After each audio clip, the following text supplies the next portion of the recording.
You can note na kapag pinaghiwalay natin each rational function sa sarili. You can note that kapag The note I'm talking about.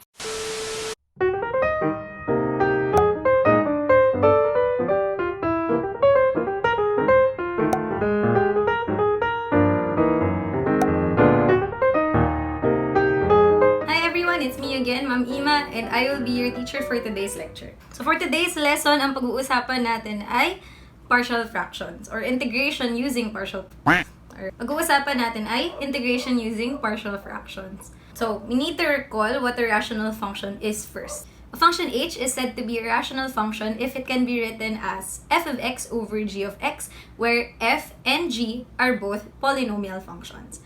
So, ang goal natin for today's lesson is to be able to integrate rational functions. So, yung technique na pag-uusapan natin today is an easier way to solve integrals involving rational functions. And the way we do that is, i-decompose natin yung original rational function or paghahatiin natin siya into a sum of two or more simpler rational functions. And ang tawag natin dun sa mga quotients na yon ay partial fractions. So, konting motivation lang dun sa gagawin natin today. So, alam natin process, tinuro to since childhood, na kapag nag-a tayong fraction, so we have halimbawa 1/3 plus 2 over 5. So we do 3 times 5 sa denominator, and then sa numerator, you have 5 times 1 plus 2 times 3. So, ang unang tinuturo sa ating process is yung direction na to. We know that. No? So today, ang intention natin is yung pabaliktad na direction. If you have a bigger fraction, how do you write it? As a sum of two or more fractions. So, gusto natin malaman today, from this right side here, how do we get yung 1 tsaka yung 2 sa numerator? Kung alam natin na yung factors ng denominator ay 3 at 5. Parang ganon. So, medyo hindi natural yung gagawin natin today kasi ang turo sa atin yung kung paano mag-combine ng fractions para ma-simplify. So, ngayon, imbis na pinagsasama natin yung mga fractions, paghihiwalay natin sila. So, ang kailangan natin i-note kapag nagde-decompose tayo ng rational function into partial fractions ay degree ng denominator as well as yung factorization ng denominator. So, ngayon we will consider 5 general cases for decomposition of rational functions. So, for today's lesson, we'll need to recall factorization as well as long division. And of course, gagamitin pa rin natin lahat ng natutunan yung integration techniques from the previous lessons. So first, we'll consider integrals of this form, integral of f over g, where yung degree ng numerator ay mas maliit sa degree ng denominator. So for example, let's consider this integral 5x minus 3 all over x squared minus 2x minus 3. So note that yung integrand natin na rational function, 5x minus 3 all over x squared minus 2x minus 3, we can write that as a sum of two rational functions, 2 over x plus 1 plus 3 over x minus 3. We'll detail more later kung paano natin nakuha yan, pero you may verify na equal nga sila. So, dahil equal sila, pwede nating palitan yung integrand. So, by replacing the original integrand with yung sum ng dalawang rational functions, you can note na when we separate the integral into a sum of two integrals, each of these integrals can be easily solved by just using U-substitution, no? So, we finally have 2 ln absolute value x plus 1 plus 3 ln absolute value x minus 3 plus some arbitrary constant c. So in general, we may integrate rational functions of the form f over g, wherein degree ni f is less than the degree ni g, by writing f over g as a sum of partial fractions. So first, let's consider the case where yung factors ng q are linear and nothing is repeated. So pag binalikan natin yung example natin kanina, ngayon i-detail na natin kung paano natin nakuha yung decomposition into partial fractions. By factoring the denominator, we have x squared minus 2x minus 3 factors out into x minus 3 times x plus 1. So susulat lang natin siya in its fully factored form.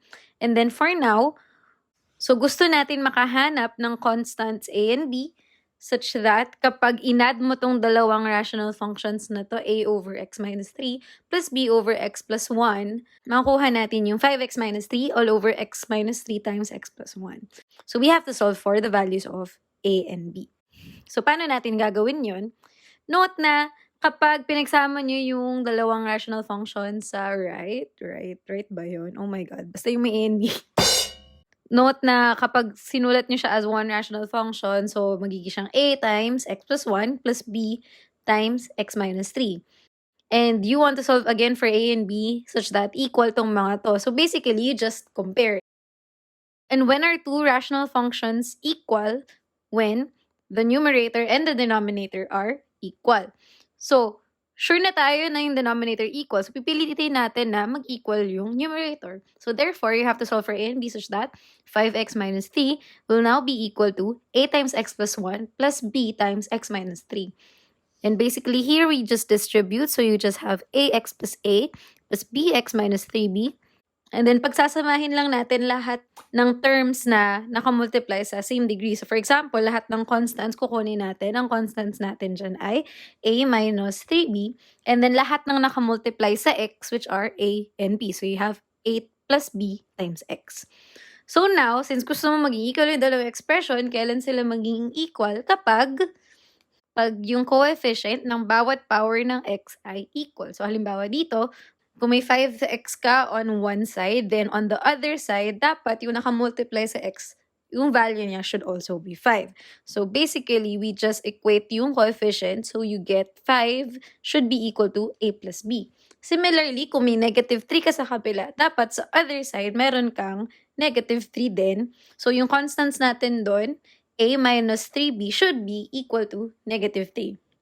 So now, look at this. Meron tayong dalawang unknowns, a and b, and we have two equations involving a and b. So, recalling your Math 11 or Math 17, this gives us a system of two linear equations with two unknowns. So, using our skills from Math 11, Math 17, from childhood, basically, we just solved this system of linear equations. And after solving, this gives us the values b equals 2 and a equals 3. So that's how we get yung decomposition ng 5x minus 3 all over x squared minus 2x minus 3 into the partial fractions 3 over x minus 3 plus 2 over x plus 1. And that's how we obtain yung answer natin kanina. The whole point of decomposing your bigger rational functions into a sum of smaller functions is para mas madali silang i-integrate kapag hinati-hati na sila like this. So next example, let's evaluate the integral of 4x plus 1 all over x squared minus 16. So again, we factor out the denominator. X squared minus 16 is, recall, a difference of 2 squares. So that factors out into x plus 4 times x minus 4. So rewriting that, we want to find values of a and b such that ang 4x plus 1 all over x plus 4 times x minus 4 ay masusulat natin as a over x plus 4 plus b over x minus 4. So again, similar sa pag-solve natin kanina, we can equate yung numerator ng dalawang side. So you have 4x plus 1 should be equal to a times x minus 4 plus b times x plus 4. So now we're going to introduce another method of computing for your constants instead of systems of equations kasi medyo stressful yun, no? So in this case, we can also look at the critical numbers of your rational function. So ano yung critical numbers natin in this case? Ang critical numbers natin ay 4 and negative 4.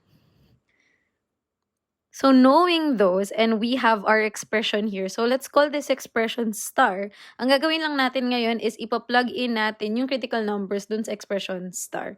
So basically what this does is zero out niya yung isang variable and leaves you with the other variable.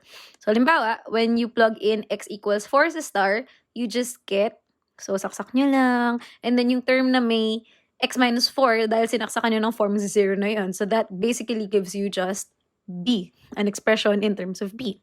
So upon solving, we just get the value of b equals 17 over 8. And honestly, buti na lang ginawa natin to kasi ang tsaka niyan siguro kapag sinistem sa linear equations natin. Similarly, kapag si x minus 4 naman yung sinaksak nyo kay star, we get, ang magsi-zero out naman ngayon yung may term na x plus 4. So you just get everything in terms of a. So again, upon plugging in and isolating a, this gives you a equals 15 over 8. So ngayon, pwede na nating isulat yung original nating rational function as a sum of partial fractions. We have 15 over 8 times x plus 4 plus 17 over 8 times x minus 4. So na, pwede na nating palitan yung integrand. So, saksak nyo lang yung nakuha natin na sum. So we have the integral of 15 over 8 times x plus 4 plus 17 over 8 times x minus 4. And the integral of that is just 15 over 8 ln of x plus 4 plus 17 over 8 ln of x minus 4 plus c. And we got that just using substitution. And this gives us our final answer. For case 2, titingnan natin ngayon kapag lahat ng factors ng denominator ay linear, pero merong factors that will appear more than once. If ax plus b raised to n, where n is greater than 1, is a factor of the denominator, then corresponding to this factor is the sum of n partial fractions. So we have a sub 1 over ax plus b plus a sub 2 over yung next power ax plus b squared plus ...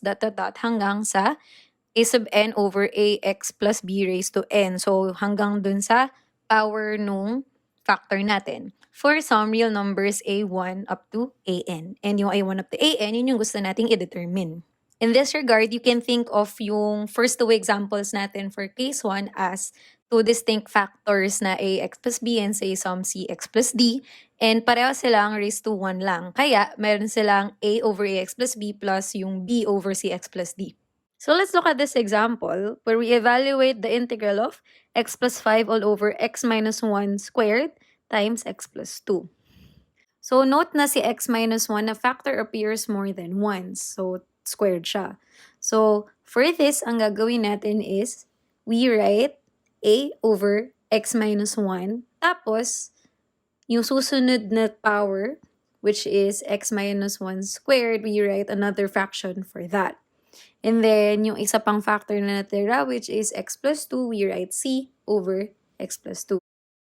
So again, yung numerator ng kabila, x plus 5 should be equal to.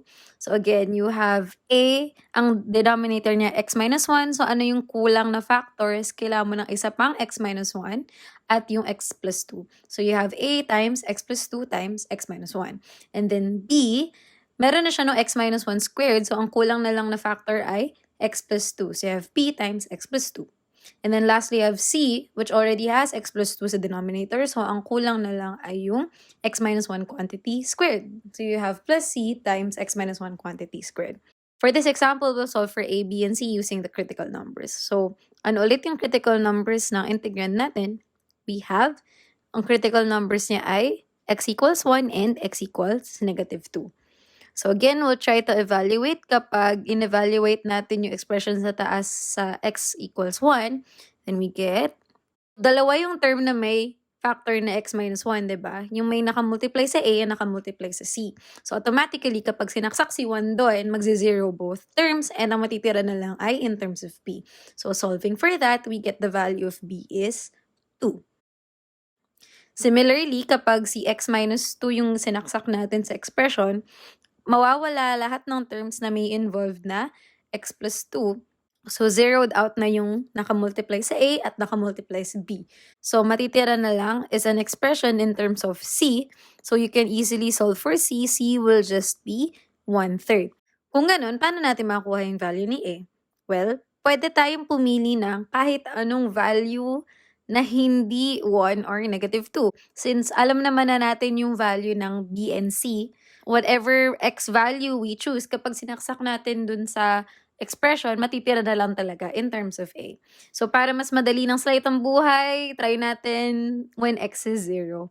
When x is 0, pag sinaksak natin si 0 sa taas, as well as yung obtained values natin ng b and c, upon solving, we get that the value of a is negative 1/3.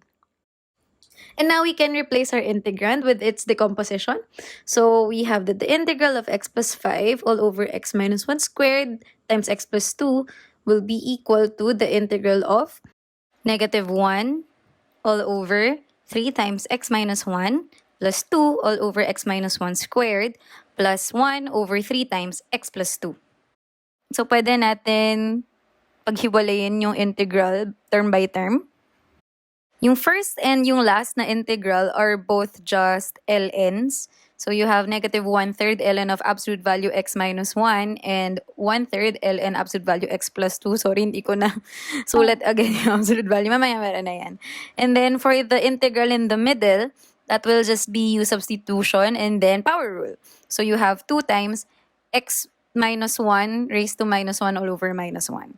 And just simplifying everything, we just have negative 1/3 ln of absolute value x minus 1 minus 2 all over x minus 1 plus 1/3 ln of absolute value x plus 2 plus c. And that gives us our final answer. So for case 3, ang i-consider natin ay kapag yung factors ng denominator ay may linear kang factor, may quadratic kang factor, tapos walang umuulit. If ax squared plus bx plus c, where a is not equal to 0, is a quadratic factor of the denominator that cannot be factored any further, then yung corresponding partial fraction niya is of the form ax plus b all over ax squared plus bx plus c for some real numbers a and b. So let's look at this example. Let's evaluate the integral of 2x squared minus 5x plus 9 all over x times quantity x squared minus 2x plus 3. So in general pala, I would like to note, whenever you encounter this, whenever you encounter a rational function like this and may kutub kayo na gagamitan niya siya ng partial fraction decomposition, always check kung fully factored na ba yung denominator na binigay sa inyo. Kasi of course, it's possible na hindi factored yung denominator. Okay, so let's just check.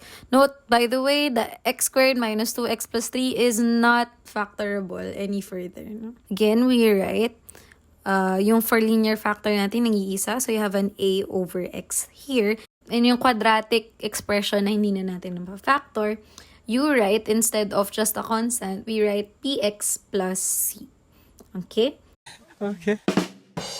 And equating numerators, we have na dapat 2x squared minus 5x plus 9 should be equal to a times quantity x squared minus 2x plus 3 plus quantity bx plus c times x. And then this part, we just distribute. We have ax squared minus 2ax plus 3a plus bx squared plus cx. So, isa-isahin natin. Ano yung may x squared? We have a and b. So, you have a plus b times x squared. And then lahat ng may x, we have negative 2a plus c. So, you have that times x. And then lastly, yung constant natin nag-iisa, 3a. So, those two should be equal. So, for this example, ang gagamitin nating solving technique ay yung systems. So, first, we start by equating yung coefficients ng same degree. So, again, kung may 2x squared ka, dapat yung a plus b ay 2. So, you have that. And then, kung may negative 5x ka, dapat yung minus 2a plus c ay negative 5 then. And then lastly, if your constant is 9, then the constant 3a should be equal to that. And that gives us our system of 3 equations with 3 unknowns. We have 9 equals 3a implies na a should be 3. So, saksak nyo lang yung value ni a dun sa first and second equation to get the values of b and c. So, solving for b, we get b equals negative 1. And solving for c, we get c equals 1. So we can just rewrite the original rational function as the sum of 3 over x and negative x plus 1 all over x squared minus 2x plus 3. So let's separate these integrals muna. So yung 3 over x, let's call that star. And yung negative x plus 1 all over x squared minus 2x plus 3, let's call that heart. Considering first the integral star, this will just be 3 ln absolute value of x plus some arbitrary constant c sub 1. Now, considering the integral heart, note na when you let u be the denominator, x squared minus 2x plus 3, we get du will be 2x minus 2 quantity dx. And ano yung gusto nating mahanap? Meron ka kasing negative x plus 1 sa taas. So note na if you factor out negative 2 from 2x minus 2, you get negative 2 times negative x plus 1. So we can just rewrite everything in terms of u. So we have the original integral will be negative 1/2 times the integral of du over u, which gives you negative 1/2 ln absolute value of u plus some arbitrary constant c sub 2. And then lahat ng sinubstitute nyo, kailangan ibalik. So you have negative 1/2 ln of absolute value x squared minus 2x plus 3 plus some arbitrary constant. So finally, our original integral of 2x squared minus 5x plus 9 all over x times x squared minus 2x plus 3 will now be equal to 3 ln absolute value of x yung nakuha natin sa star. Tapos plus yung nakuha natin sa heart, which is negative 1/2 ln of absolute value x squared minus 2x plus 3, and then plus some arbitrary constant c. This is our final answer. So for our next case, we'll look at when yung factors ng denominator ay linear and quadratic pero may ilang factors na nauulit. So for this case, kakombine lang natin yung strategy natin na in-outline sa case 2 and sa case 3. So let's look at this example. Evaluate the integral of 2x to the 4th plus 12x squared plus 12 all over x times quantity x squared plus 2 squared. Medyo malaki na yung degrees. Anong degree yung denominator? We have degree 5 na, mga best. Okay, kaya natin ito. Tiwala. Okay, so actually, yung decomposition is medyo similar lang as before. So kung naalala nyo from case 2, meron tayong repeated factor, you just write it parang in the increasing number of powers. So you just write one fraction for each power until na-reach yung maximum. So halimbawa dito, meron tayo again, x and dalawang x squared plus 2. No? Squared siya. So dapat meron kang isang x squared plus 2 and then isang x squared plus 2 quantity squared. So finally, we can write this as sum a over x plus, again, kung quadratic yung denominator, 1 degree less yung numerator, so you have a linear term, bx plus c all over x squared plus 2. And then lastly, dahil repeated, you have bx plus e all over x squared plus 2 quantity squared. So we have 5 unknown constants, alright? So again, just doing the same thing as before, we're gonna equate yung numerator nung dalawang sides. So dapat ang 2x to the 4th plus 12x squared plus 12 ay equal sa. So on your right side, we have a should be multiplied to, so may x na siya, dapat mayroon siyang x squared plus 2 quantity squared.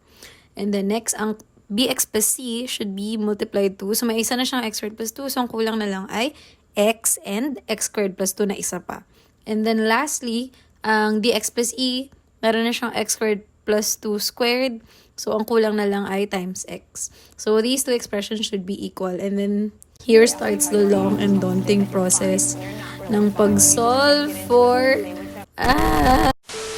kasi I have a times, in-expand ko lang yung quadratic x to the 4 plus 4x squared plus 4, and then yung kabila, I just multiplied yung x2 at one of the linear terms, and then yung sa last, minultiply ko lang yung x dun sa dx plus e. And then honestly, you can do this however you want, however your brain functions best sa pag-isolate. So basically, fully expanded, we have ax to the 4th plus 4ax squared plus 4a plus bx to the 4th plus cx cubed plus 2bx squared plus 2cx plus dx squared plus ex.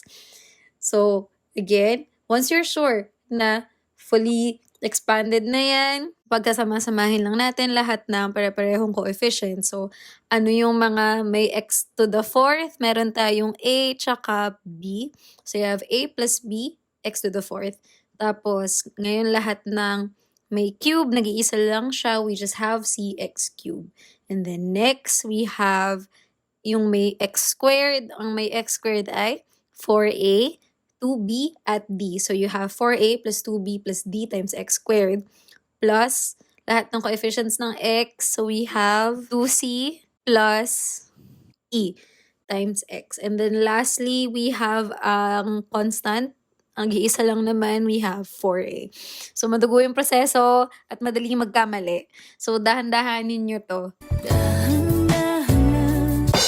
Kasi mahirap kapag dito tayo nagkamali. Basically, at this point, alam na natin, yung full expression is just equate to coefficient. So, kung may 2x to the fourth ka sa kabila, dapat, anong nakamultiply sa x to the fourth, it should be equal to a plus b. And then next, meron tayong si x cube, pero wala actually tayong x cube sa kabila. If walang term na x cube on the left side, we can just write that as 0x cube, diba? So, we have 0 on the left is equal to c on the right. And then next, yung coefficient ng x squared, we have 12. And it should be equal to 4a plus 2b plus d. And then next, we have kung ano yung coefficient ni x. Again, wala tayong term na x on your left side. So that's 0 times x. So 0 should be equal to, ano yung coefficient ni x sa right side? 2c plus e. And then lastly, for our constant, meron tayong 12 on the left side and this should be equal to 4a on the right side. And this gives us our system of 5 linear equations with 5 unknowns. So automatically, we already have c is 0. And dahil c is 0, e will also be 0. And then, for the last equation, a lang naman yung involved. So automatically, we get a equals 3. And then, solving for b, we get negative 1. And then lastly, nakuha na natin yung values ng a and p. So we can solve for d. D will be equal to 2. And now, pwede na natin i-rewrite yung integrand natin as the integral of 3 over x, tapos minus x over x squared plus 2, tapos plus 2x all over x squared plus 2 quantity squared. So yung first term, 3 over x, we can integrate that as 3 ln absolute value x. And let's just separate yung remaining two terms into two different integrals and we'll consider them separately. So let's call this integral flower and let's call this integral smiley face. So for the integral flower, I think na sense yun na we'll be using substitution. So we just let u be x squared plus 2. So ang du natin ay 2x dx. So rewriting everything in terms of u, we get 1/2 integral of du over u.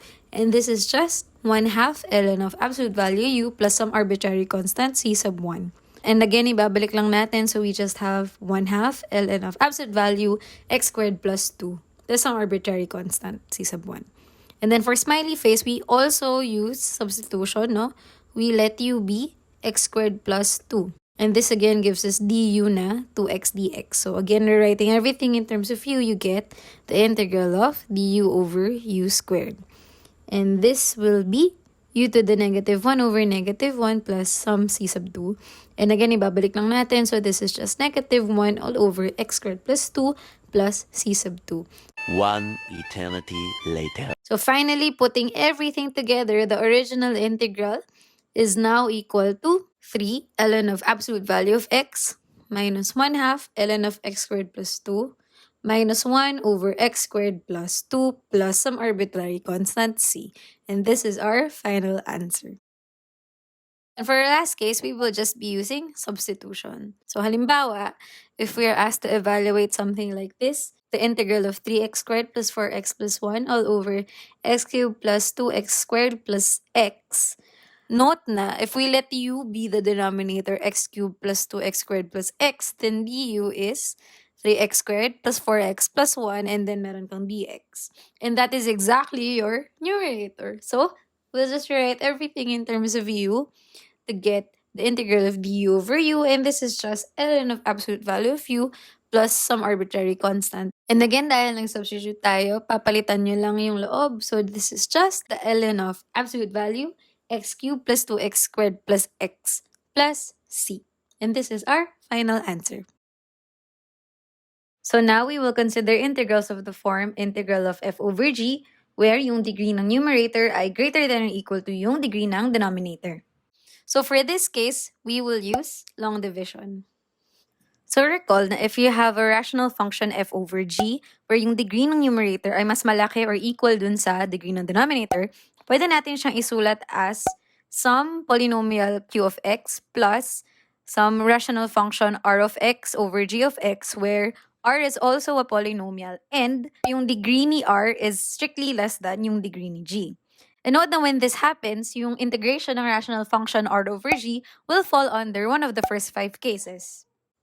So let's consider this example. Evaluate the integral of x squared plus 3x plus 4 all over x minus 2. So we'll just divide the numerator x squared plus 3x plus 4 by x minus 2. So recall your childhood math skills for this.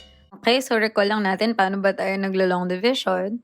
So kailangan natin i-divide again si x squared plus 3x plus 4 by x minus 2. So first, meron tayo ng terms na x squared plus 3x. So, kailangan natin ng x squared. So, paano magkakaroon ng x squared yung x minus 2? Well, we multiply by x. So, multiplying that by x, we get x squared minus 2x. And subtracting that from x squared plus 3x, what we have left is, so magka-cancel na yung x squared. And then we have 3x minus 2x, which is 5x. And then we bring down 4.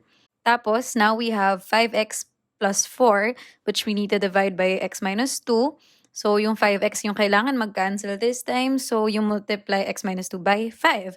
So, you get 5x minus 10. And subtracting that from 5x plus 4, we get magka-cancel yung dalawang 5x. And then, you have 4 minus 10 or 14.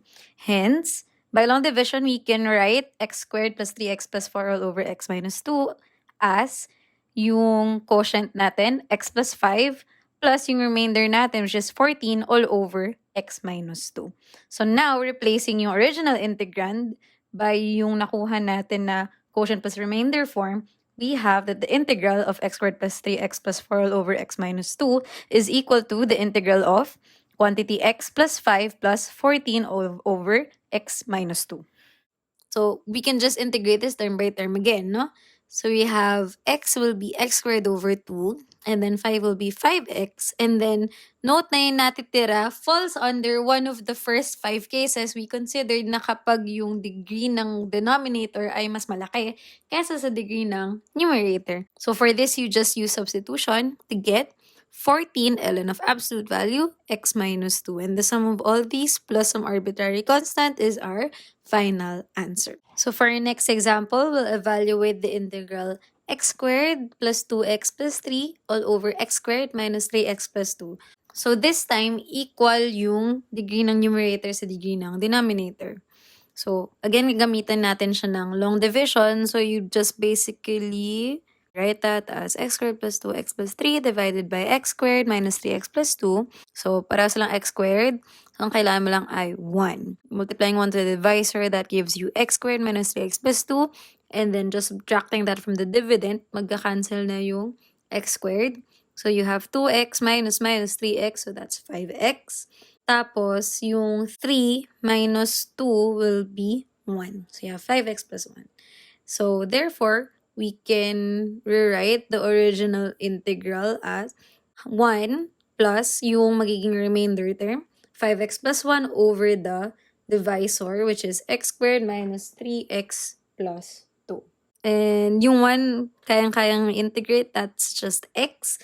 And then let's consider the integral 5x plus 1 over x squared minus 3x plus 2 separately. So note here na yung degree ng denominator ay mas malaki sa degree ng numerator, so it falls under one of the first 5 cases. And in fact, it falls under case 1 because notice that we can factor out yung expression sa denominator as x minus 2 times x minus 1. So again, this is linear factors na non-repeating, and that's why it's case 1.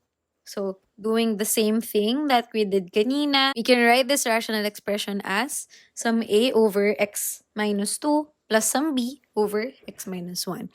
And again, we equate yung numerator nung both sides. So, we have 5x plus 1 is equal to a times x minus 1 plus b times x minus 2. So, let's just distribute and pagsama-samahin lang yung same coefficients. So, we get the system of equations na 5 should be equal to a plus b and 1 should be equal to negative a minus 2b. And for this process, pwede nyo rin gamitin yung using critical numbers. no? Since meron tayong critical numbers na 2 and 1. So again, you can do that or solve for the system of linear equations. Should give you the same answers na A is 11 and B is -6. So when we rewrite the original integral, we have the integral of 11 over x minus 2 plus -6 all over x minus 1. And we can integrate that using substitution lang. So for our final answer, add muna natin yung nakuha natin kanina, which is x. And then, integrating each term of this second integral, we have plus 11 ln of absolute value x minus 2. And then, minus 6 ln of absolute value x minus 1. And then add plus c, and that will give us our final answer. Before you go, these are some additional exercises you can try on your own. And that's it for today, everyone. Thank you very much for watching. Kasi hindi ka muna papasok sa school. Tita.